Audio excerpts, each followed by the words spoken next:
সম্মুখ যুদ্ধে ইসরায়েলকে মোকাবেলা করার জন্য ইরানের সামরিক বাহিনী প্রস্তুত।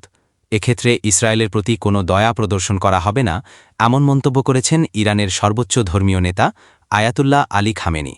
শুক্রবার ১৩ জুন সামাজিক যোগাযোগ মাধ্যম এক্স হ্যান্ডেলে সাবেক টুইটার একটি ভিডিও বার্তায় তিনি একথা বলেন। لو خيرتنا أمريكا وإسرائيل والسعودية وكل الاستكبار العالمي بين أن نعيش معهم أغنياء أثرياء وبين أن نحيا مع الحسين وخط الحسين والولاية فقراء غرباء، فسنقول لهم قول الحسين عليه السلام: والله لا أعطيكم بيدي إعطاء الذليل ولا أقر لكم إقرار العبيد، ألا وإن الدعي ابن الدعي قد ركز بين اثنتين بين السلة والذلة الحمد لله الذي جعلنا من المتمسكين।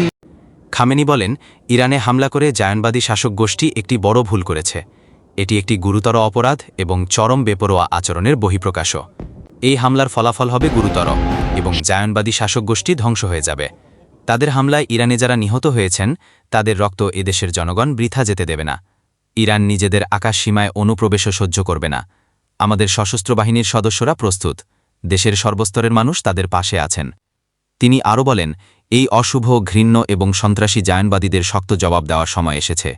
তাদের প্রতি কোনো দয়া দেখানো হবে না। উল্লেখ্য, শুক্রবার ভোর ৪টার দিকে ইরানের রাজধানী তেহরান সহ অন্তত ৮টি শহরে বড় ধরনের বিমান হামলা করে ইসরায়েলের বিমান বাহিনী IAF। ইরানের পরমাণু প্রকল্প এবং সামরিক বাহিনীর স্থাপনাগুলোকে লক্ষ্য করে এ হামলা চালানো হয়েছিল। পাল্টা হামলা চালায় তেহরানও।